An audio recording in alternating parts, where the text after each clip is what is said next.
Now, let's see what is the punishment for using criminal force or assaulting a person without any grave and sudden provocation. This is covered under section 352. Now, this offense is graver in nature as compared to the offense under section 358 because it is much likely that a person may lose himself when grave and sudden provocation is given to him. But if someone uses criminal force or assaults a person without any grave and sudden provocation, then obviously it's a bigger wrong because there was no triggering factor for using criminal force or assaulting a person.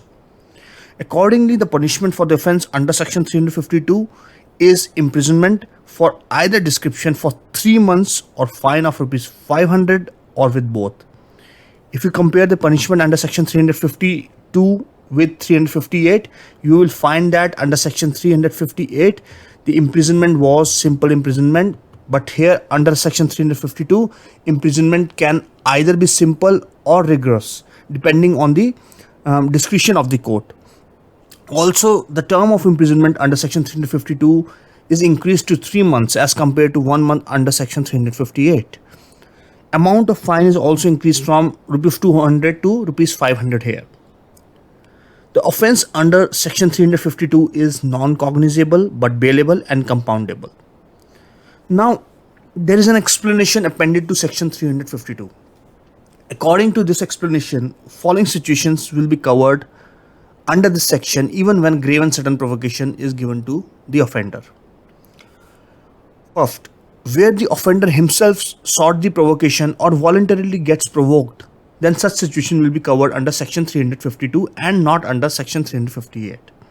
For example, if Mr. A verbally abuses Mr. B and in turn Mr. B also verbally abuses Mr. A and Mr. A gets provoked and criminally assaults Mr. B, then this will be covered under section 352 because Mr. A himself sought such provocation. Second situation is where the provocation is given to a person by anything done in obedience to the law or by a public servant in the lawful exercise of the powers of such public servant. For example, a court orders the municipality to demolish an illegal house. The official of the municipality brings a bulldozer and starts demolishing the illegal construction. Now the owner of the illegal house, on seeing his house getting demolished, gets provoked and uses criminal force on the official.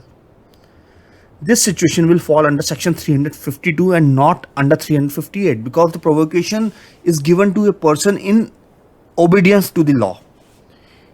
If a person who is not authorized to demolish the house starts demolishing it and causes provocation to its owner, then it would have been covered under section 358.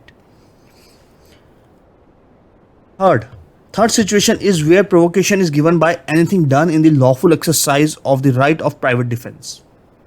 Now, section 96 of the Indian Penal Code gives us the right of private defense.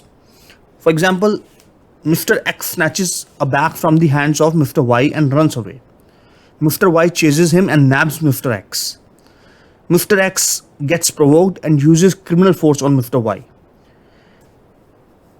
Here, Mr. Y had a right to defense against the theft and he had a right to catch Mr. X to prevent theft of his property. So, even if Mr. Y gave sudden and grave provocation to Mr. X, the punishment for criminal force will still be governed by section 352 and not 358.